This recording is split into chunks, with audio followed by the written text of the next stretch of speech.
Welcome to Passive Curiosity in an AI world where we explore tomorrow's careers through the lens of AI. Every time you open TikTok or YouTube, a system you didn't choose has already decided what you're going to believe today. Dr. Ramesh Srinivasan has spent 20 years traveling to nearly 70 countries asking people how we can build technology that actually reflects our humanity instead of just someone's profit. Let's get curious.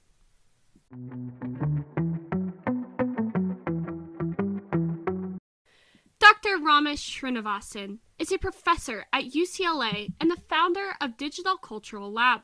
He has spent his career studying how algorithms encode cultural and racial bias, and asking whose values actually get built into the platforms that billions of people use every day. He is the author of several books, including Whose Global Village, and is a regular contributor to CNN, MSNBC, and the BBC. He has also served as an advisor to the White House and the European Union on how to build a digital future that is more equitable and human-centered. Dr. Srinivasan, thank you so much for joining us today. Oh, thank you. I'm very happy to join you, and thanks for putting this podcast together. Appreciate it. So to start off, how would you describe what you do to your student self? Well, I have quite a few students every quarter. Right now, I have 2 courses with maybe 30 to 40 students in each. And in a way, I think of myself as a lifelong student because I'm constantly exploring and being exposed to ideas, possibilities, new ways of thinking about, in my case, technology and its relationship to the planet. But I guess I would describe myself as a lifelong learner, someone who's really curious.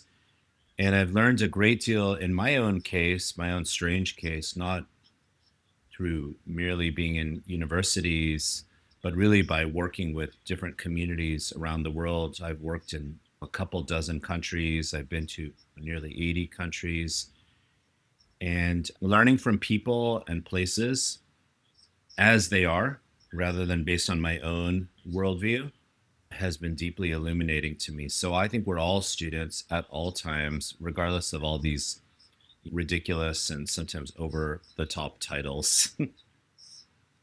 So you described yourself as a student. Can you walk us from where you were as a student to where you are now? Sure. Where I was as a student, so in my own case, I'll try to say this quickly. I was in high school, I was very, very interested in the humanities, the arts, the sciences, like almost everything. I wasn't very good at chemistry. I never felt like I was precise enough to measure things and gosh, put together and something might explode in my face. When I went to college, I went to Stanford in late 90s, and I would say a huge influence on me was being a college radio DJ. I was a musician, very into the arts and music, and I think that gave me something of an activist consciousness because I was very influenced by like both hip hop and punk culture. And I'm also not only a DJ, I played in bands and things like that. So that sort of framed the way I looked at almost everything. I looked at anything I would study in terms of questions of who does or doesn't have voice.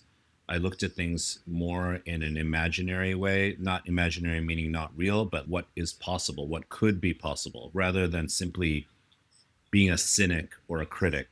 I had a healthy skepticism of big corporate power, and that was very inculcated in me at a young age. So this is all happening while I'm studying engineering at Stanford in the late 90s, where Silicon Valley wasn't as sort of brazen, I would say, in its sort of shameless peddling of, I would say, increasingly anti-human and anti-planet views. But at the same time, I didn't really feel comfortable simply taking all of my intellectual capacity and curiosity simply to be, a middle manager at Google or what have you. No offense. I have two folks in those companies. I have quite a few friends there, and they're brilliant and they're amazing. And there are some amazing things that some of these companies have created. But I've always been interested in this bigger question that I think maybe all of us can ask, which is like, what is it all for? Including technology. I mean, what is X, Y, or Z for? Who does it serve? What else may be possible? Those questions were with me in a less sort of explicit way when I was 18 years old, but had a huge influence on me. Because while I was taking engineering courses, which my parents kind of me to do engineering, I'm glad though.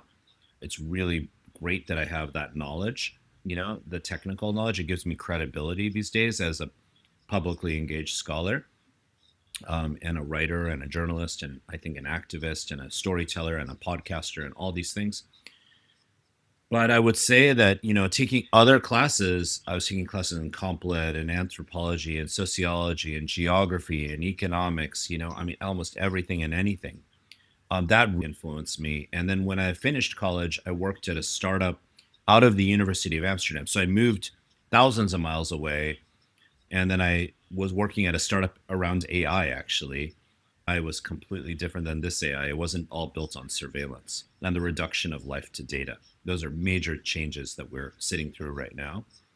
Um, so as I worked, living in Amsterdam and working at an AI company, all these different reference points, and it was a startup too. And in the meantime, I was moonlighting as a pirate radio DJ and a college radio DJ into art. So this had a huge influence on me. So the thing I would just say is remember who we are. We should always and cherish and connect to who we are as human beings, independent of all these titles, like I mentioned earlier, independent of all these shallow and flattened notions of identity, and recognize that as we are is always changing based on what we're exposed to and what we're experiencing.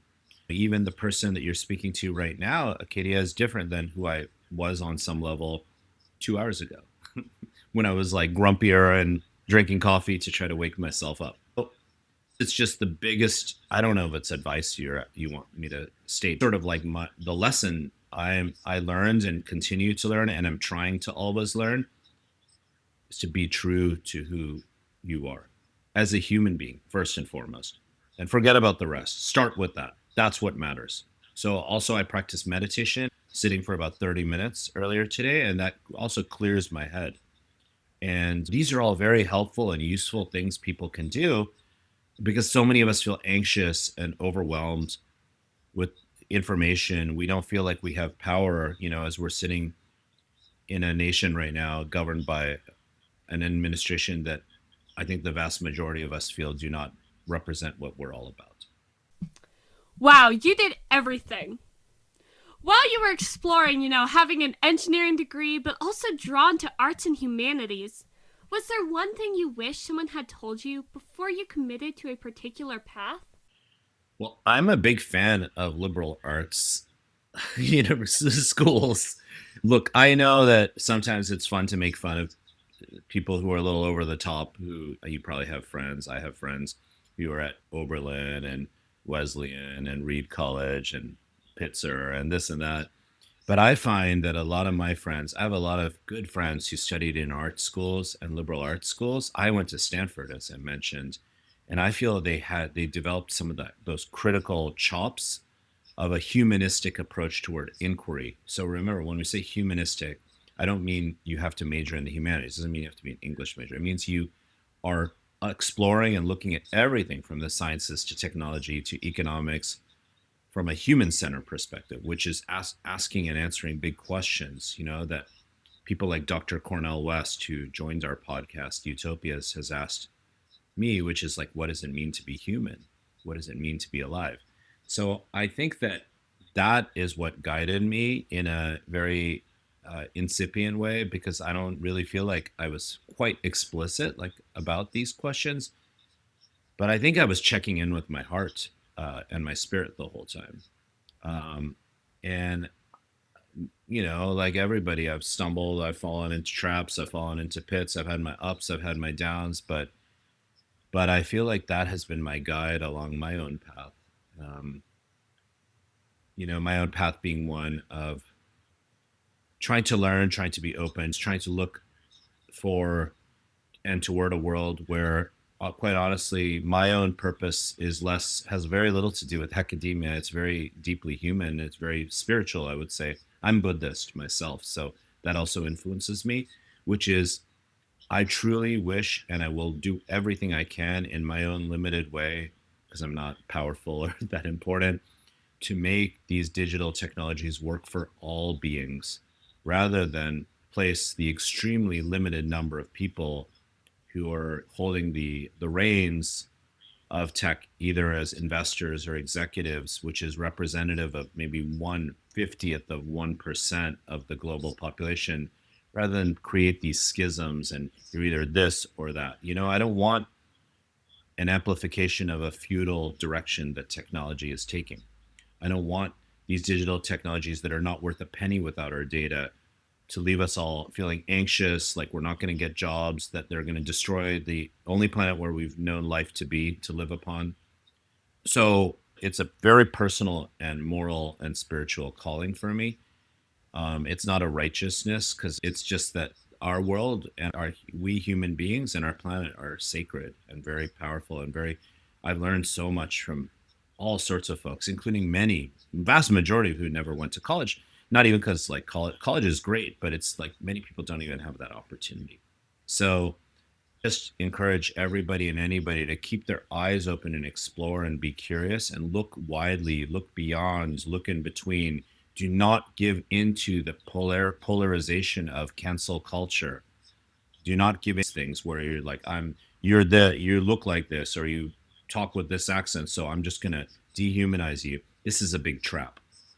So we can do so much better. And so I personally am very dedicated to being in dialogue and support of any and all movements and figures who stand for that. When I was not in a very significant way, but when I was involved with Senator Sanders' 2020 campaign, part of that campaign because I believed in it truly. Some of the people in the US Congress that I try to talk to or influence are also the similar, or having been a friend, though I'm not actively working with them now, of the Young Turks for over a decade. It's for that reason. Even though they rhetorically approach the world a little different, kind of more yelling and all this. I know that girl online want that to not become something that enters our hearts, so we no longer even treat others with dignity and respect. I think that is so wonderful. Our world could definitely use a more human view on everything. And to do, I'll just say this one thing. It's like I just encourage anyone and everyone who's like checking this podcast out, just go study abroad. It's a great thing to do. Do independent research so you can actually explore things more deeply. And often universities have money, even these days with the attacks on universities by the Trump administration. A lot of universities have the money to fund independent research and things like that. In my case, what blew my mind and opened me up was moving to Amsterdam, traveling around India when I was like 20 years old. And then the big thing that changed my life is I had gotten into MIT for graduate school. I had this job in Amsterdam that I mentioned. I traveled all the way from Amsterdam to Western China, backpacking with cassette tapes and physical film for 6 months almost. And then I traveling on the Silk Road, and that just blew my mind. And people don't have to do that, but go somewhere new. Be open to what happens. Recognize that things just happen, and you don't have to force things to be. Maybe move away from the world being directed to you by your phones toward a more expansive worldview that has many different kinds of flows of information, including ones that are digitally mediated. But not have this be the start and end of your experience. Because Well, if you see different cultures and you try to learn about them, you can be more accepting of them as well. yeah, yeah, because the thing is it's very well known now.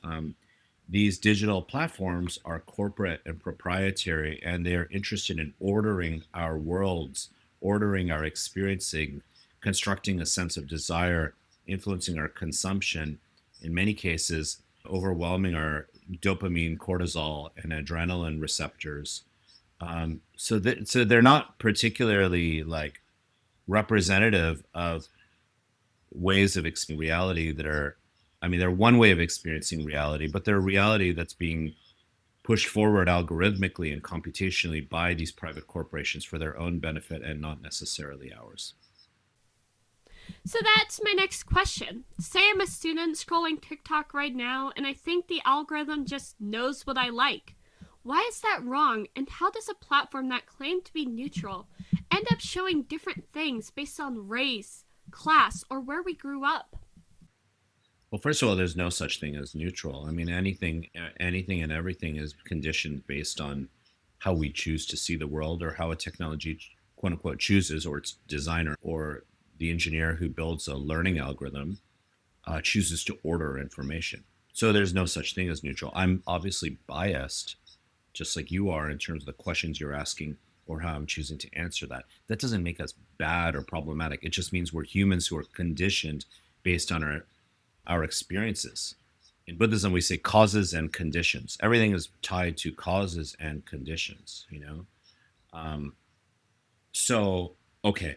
So, given that, I think the question is not about saying that it's all doom and gloom when you scroll TikTok. Of course not. Many of my students, I know TikTok's algorithm has changed what it's making visible, especially since Larry Ellison has become involved with it, a very close friend, again, of Trump, and very interested in a certain kind of censorship. No question about it.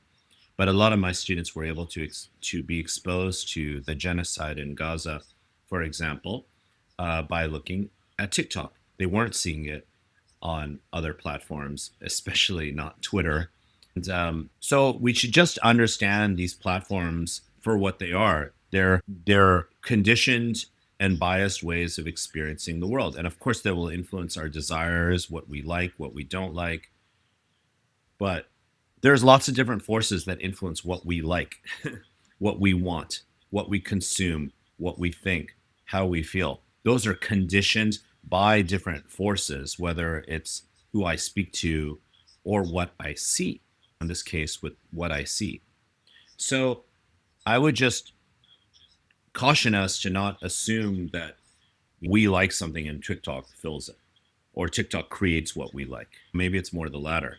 But just to recognize that even our desires and fears and anxieties and thoughts are always conditioned based on how we experience information and in this case, the technologies by which we experience information.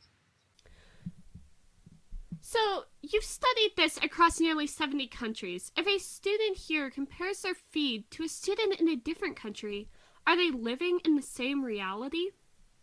No, and that's also true if it's a student in this country sitting next to a student in this country.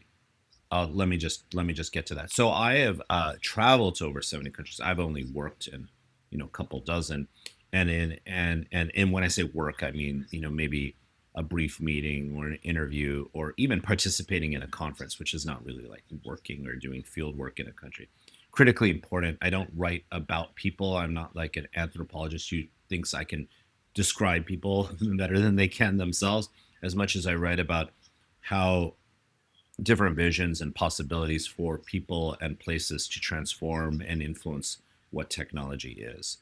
Now, to your question, say you and I were both at UCLA, where I'm a professor, and we're sitting next to one another.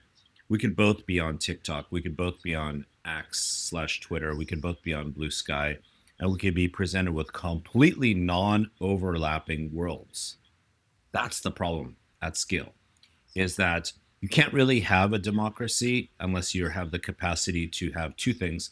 One, the capacity to have dialogue, and that's very difficult to have any deep dialogue, let alone arguments or debates in any respectful way on social media. And then the other is you have to have some common basis of reality.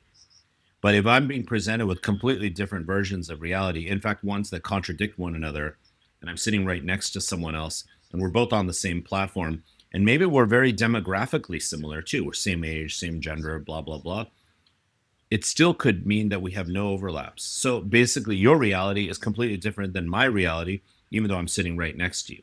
And I just want to make the point, this is not what the internet was supposed to be about. And this is an argument I was raising in my first book, which is called Whose Global Village. I've written three. The second one was co-authored with my friend Adam Fish. But basically, when we are no longer having any common basis of reality, and these digital technologies are essentially fragmenting us, algorithmically fragmenting us, then we are no longer able to use the incredible capacities of the internet to, in theory, publish anyone's voice. Obviously, we know it's not as simple as that, and make everyone's voice accessible. That whole dream is gone because of these platforms, right? Platformization actually destroys the actual original dream of the internet to be a place that overcomes boundaries and borders and so on. But we've also known long before, big tech and big tech platforms kind of took over our lives, we've also known for a long time that those creating content, even editing Wikipedia, I love Wikipedia, tend to be mainly male, mainly from the global north, mainly, Caucasian. That is not a basis for an identitarian cancellation or a flattening of who these folks are, but just a recognition that we all have our worldviews conditioned based on who or what we are. So the internet's dream of everyone's voice equally mattering and everyone's voice being expressed based on how the truth of their own voice, which could be a different way of thinking about information or knowledge, different way of thinking about a map, different way of thinking about environmental issues, a thinking way of thinking about religion. Uh, that dream has not only not come to be, we've now dramatically headed in the opposite direction, which is why we see nativism, neo-fascism, neo-authoritarianism, xenophobia increasingly taking root on the level of the state.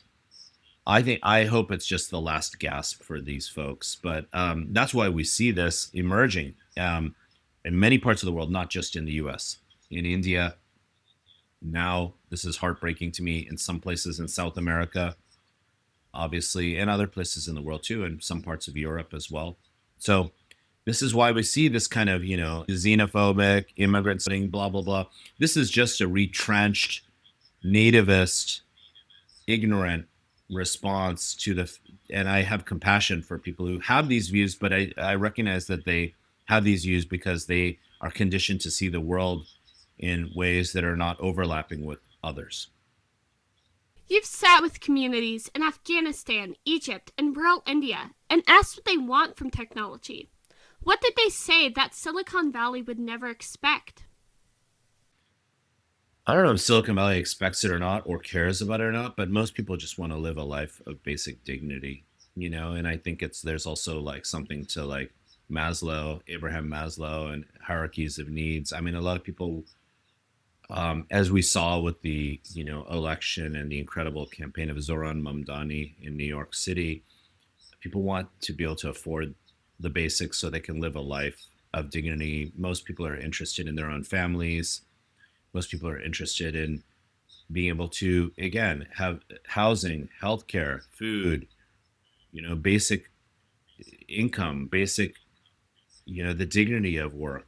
Like these are what people want, everyday people want here and in Kenya and well, I was just in Ghana, everywhere. We're actually much more similar in that on that level. There's a basic universalism or humanism to wanting to live a life of dignity. Of course, also feeling like you can speak and share your opinion and learn from others in a fairly free way that is kind of a core to a democracy. That also matters. But, for example, in my time in Egypt, I was living in Cairo 2011, 2012, 2013, in the middle of the Arab revolutions, working with Al Jazeera at that time and stuff. I mean, the motto for the Tahrir Square revolution was bread, freedom, and social justice. In that order, bread was first. I wrote quite extensively about the price of petrol, the price, which is a big issue right now as we record this because of the, you know, illegal, immoral attack on Iran. So it's, there's people are pretty similar, right? Like you got to figure out how you're going to live in this world. That is so impactful. Yeah, especially, and this is an important point. this is especially because these technologies have the capacity to create immense amounts of wealth, partly because they replace what we do as human beings. These technologies, in this case, I'm talking about generative AI systems, right? But none of them would be worth a penny without our data, and none would be worth anything without living on top of an internet that U.S. taxpayers paid for. Yet, and using our roads, like in the case of like these Amazon Prime vehicles, etc., right? Uber, all of it, but we don't get paid anything for it. There's not a single country right now in the entire world where people get paid for their data. Not one. I was just in Ghana, like begging ministers of parliament to try to do that. I said, hey, you all in Ghana, which is Ghana's amazing country, you all can lead the world. You all can lead the world. We just need someone to lead. Lead with dignity. Lead with care. Lead with compassion. And so that's the bait and switch. They're using our roads, not paying for it. People aren't paying taxes. This is ridiculous and nonsensical. But it's also because in many parts of the world, neoliberalism crushed the possibility of the state providing a check and a balance to privatized corporate power. And that's been true. That's true across many industries: military, industrial complex, finance, healthcare, obviously fossil fuels, etc. Right now, big tech is a big part of all this, because here's a big thing to mention: big tech's not just tech. Big tech has taken over everything. Military industrial complex is big tech. It's Palantir. It's Project Maven. It's the Lavender system trained on dead Gazans. So tech has become a little like a kind of a little gremlin that took over everything and anything. The biggest taxi driver company is a tech company who have obliterated unionized taxi drivers fighting for living wages. So, I know some of your guests have spoken with you about this. So, I just want to really remind us that uh, these technologies, which are only worth anything because of all of us, have to support all of us. So there's been throughout history, proclamations by folks like John Maynard Keynes, the famous economist, that advancing automating technology should mean that we would only work 15 hours a week. Yesterday, we saw Sam Altman propose a 4-day work week, and it was 2 days ago, actually. And I know that's kind of maybe cover for him now being investigated with some new investigations occurring, him or OpenAI, that is. But gosh, there's so much we can do now to restore dignity and make this digital world sure work great for these companies, but not at the cost of the rest of us. How about that? So you've shaped AI policy for President Biden, the European Union, and governments across 4 continents. You just mentioned Ghana. How did your conversation with different people influence how you approached your own work or policy recommendations? Great question. I mean, for me, if I would say the congressman we've seen the U.S. Congress do nothing when it came to social media, just photo ops, and we're looking at the same dynamic repeating itself. We do not want AI to go down the same path as social media, which is unregulated and divisive and polarizing, and also bad for people's mental health and loneliness and so on, right? Social media is great in some limited ways, but it shouldn't become our social lives, right? But I would say Congressman Ro Khanna, I think, is very smart on these issues. He's someone I've been talking to for several years, often his staff as well. But I would just say, we have to think about it I often think about policy in around 3 levers. Transparency. We should know what's being collected about us, by whom, how it's being used. We should have the right of opting surveillance and data collection as the default rather than the converse of that, which is what's happening. Accountability, right? Jobs, economic livelihoods, environmental issues, right? The environmental issues tied to generative AI are really not discussed, and the environmental issues are affordability issues. So that's the second, accountability. And third, governance.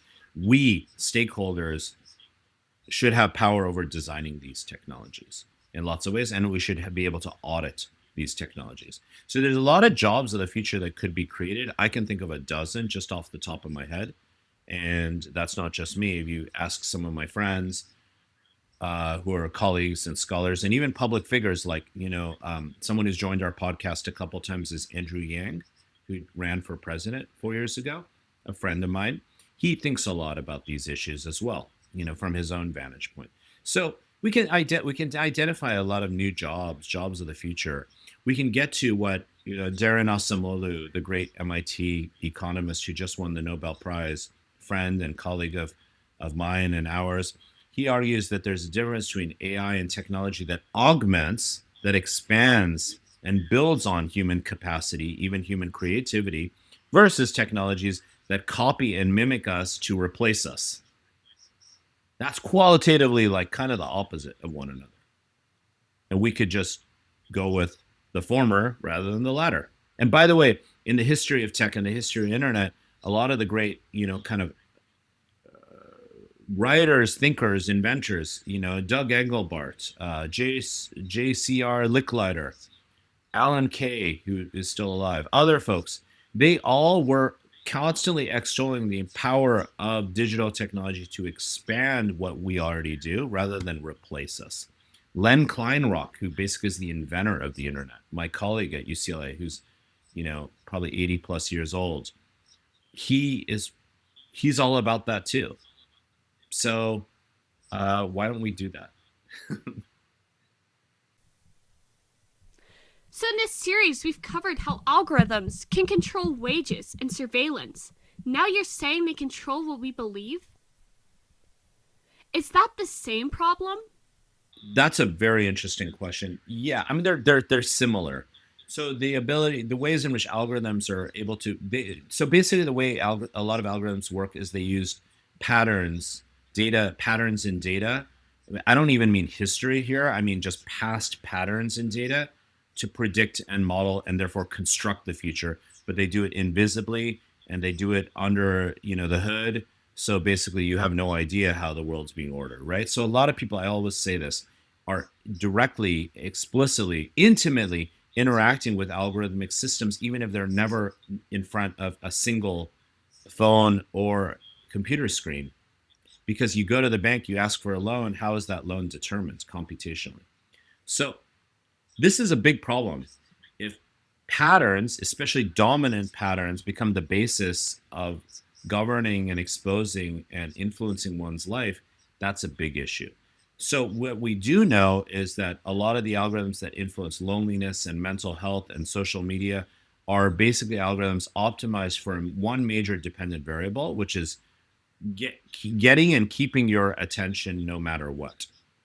So that's somewhat different than an algorithm that determines wages, that influences, for example, a courtroom system that makes a decision around the likelihood someone will commit a future crime and turns out to be incredibly racist. Those are probably examples you've covered in previous episodes. But I think that algorithms that are driving content to you based on what will capture and grab your dopamine, you can imagine if we're all like dopamine's out and we're all like, then it will just mean we're kind of living like headless chickens without even knowing who one another are. So algorithms are not the boogeyman. I want to also really emphasize this. An algorithm is just a way of ordering information. I always explain it in my classes, or my students know this. Write some piece of code that alphabetizes our last names. That's not inherently offensive, and as long as no one thinks of that as offensive. So an algorithm is this recipe or set of rules applied to a body of data. But if those algorithms are written by and for a few folks with the goal of just constantly trapping us or gathering our data or influencing our desire, or influencing our beliefs, then you can imagine the devastating consequences that has for democracy or any sort of basic economic dignity. And that's why we've seen, Facebook, for example's algorithms directly complicit in multiple genocides. Quite a lot of things can change. Actually, there's so much we can do right now. I mean, I think first of all, everyone should have a right to know what's being collected about them by whom. They should have the opting out of data collection be the default. I think data brokers should be banned in this country. People don't know this, but you sure it's one thing for my data to be pulled from Instagram, but it's another thing for that to be aggregated with my credit card data. Almost everything we do leaves what we call digital footprints or data traces, right? So that data should not be aggregated. And there are these companies called data brokers that are it's a multi, I think, $1 billion business that is in the business of selling people's data in an aggregated way. That should not be there. Data retention, data, when you're about when you're 18 should not be available to third parties unless you deem it to be worthy of being accessible, say in a couple of years or even in 5 years, right? But at the same time, if data about you when you're 18 is available to third parties, whether it's the police or potential employers when you're 30, that seems very unjust and very unfair because our lives always change. Like, why should we be monitored? No one consented to this. There was no vote for any of this. So these are some of the basic things. We have to deal with the economics of these things because this data economy is basically pulling us apart and adding more economic insecurity to our lives. And that's why the affordability issues that, folks like Mayor Mamdani and others have highlighted are very, very important to deal with. So you can think about ways to deal with the economic issues. I think there are lots of ways. You can pay people for their data. You can give us equity in these companies. If they're using our data, shouldn't we own some small part of these companies? Just some questions to ask. I think the environmental issues are massive as well here.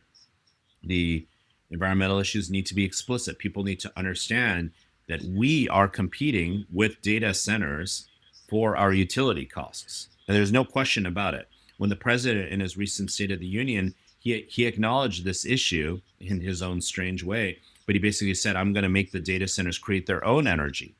So I'm not really sure if someone in rural Ohio or just here in the San Gabriel Valley near where I live, they're already very angry about data centers being there. They're trying to stop them. Do you think they also want a fossil fuel plant there to power the data for those companies? So the president keeps saying clean, beautiful coal. Those are his words, not mine.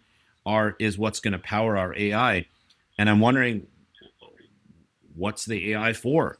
Who is it for? Why? What is it creating? For whom? I mean, just should life be expressed by numbers? Let's ask that question too. Is intelligence the same as correlation? That's another question. I mean, I got lots of questions. So the problem is there's an absence of democratic governance and accountability tied to these technologies. And we push that through and force that through, then everything's going to change so that these companies can continue to be lucrative, but not in this zero-sum way. So, what should this person do right now to create that more equitable world where it can support basic human dignity?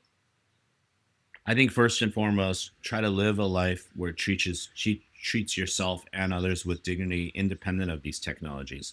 Stories should never be about technology. I mean, who cares about technology? It's all about life and what life should be like, right? I mean, I always am just kind of wondering why everyone foregrounds technology, including people, by the way, who are very well known as kind of quote unquote critics of technology. Like I'm sure you're familiar with Tristan Harris, the guy from The Social Dilemma. He makes all the problems with technology an apocalypse.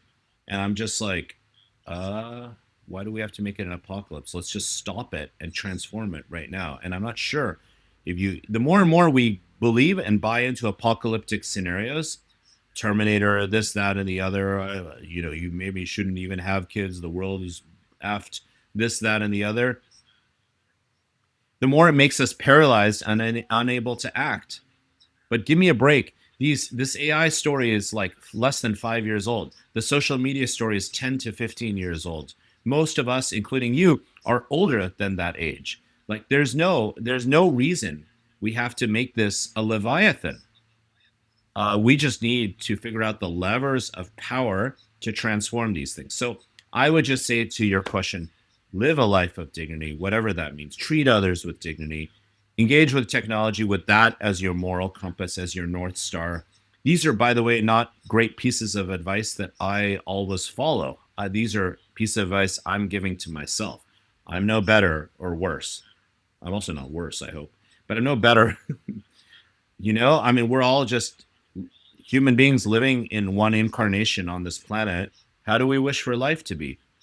Let's ask and answer that question in our own hearts, and then we can engage, we can sandbox with technology accordingly.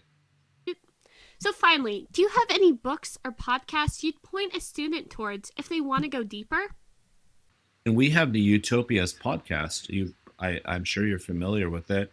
We've had so many cool guests on there. I've had a number of monks join us, including monks very close to His Holiness the Dalai Lama. I brought female monks on there. I've brought iconic female punk rock feminist icons onto the podcast, like Kathleen Hanna. I've had anthropologists, philosophers, but people who know how to talk to a wider public. I've brought members of Congress on the podcast. That's a great way we're trying to reach people. It's called Utopias, not because a utopia or utopias are a real thing, but that it's more about recognizing we can move beyond cancel culture and kind of conceive of new horizons, new possibilities, fight for those, design those, imagine those, identify those in our own lives, not give in to the cynicism trap, not give in to the goals of this administration which is to make us feel deflated and to lose hope. Um, yeah, so that podcast is, I encourage everybody to please check us out. We're on all the platforms. We also have a free version on YouTube. We don't have any ads still. We're managing to avoid that. We need everybody's support because we're super non-commercial and a labor of love, and we're not trying to be all like hip and fancy in the way we approach things. We're trying to be like real, genuine, sincere, what you were asking me about. That's one way. I've written several books. People can check my work out via my website, rameshsrinivasan.org. You can share the link. We have I've written 3 books that touch on a lot of these issues. On my website, I'm constantly writing articles or involved in articles. I work a lot with journalists. I love journalists. I think journalists are so important, more than ever now, especially with threats on journalism tied to big tech, but also threats of AI replacing journalists. So, via my website, you could Google me, etc. But it's really not about me. It's just I'm just one small voice that's trying to shine a small light on new horizons, new possibilities, new imaginaries, new ways of knowing, new ways of being. And that is really, those voices are just constantly circulating on our podcast as well. So we would love for you all to share this. Our dedication and devotion is first and foremost to our students across the UC system, knowing fully well that as professors, we are also students, like we started our interview discussing. Like, I'm constantly learning from my students. They know tons of things I don't know. You know what I mean? So it's like, I would just say, like, let's just all build together. Let's take a breath of fresh air and recognize the impermanence and the transient nature of many crises that we face, and let's overcome them together. We have a great opportunity. And life is beautiful beyond these crises, too. We can always remember that. And there's lots of ways to remind ourselves of that. For me, I just can go outside and look at the sun, and that helps, Take 21 breaths in and out, really helps. Just things like that. Well, Dr. Srinivasan, thank you so much for joining us today. I really enjoyed our conversation. I loved it too, and thank you so much for reaching out to me, and thank you for making all of this happen. Appreciate it.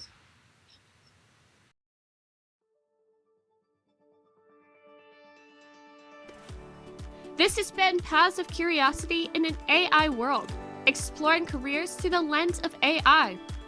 Until then, stay curious.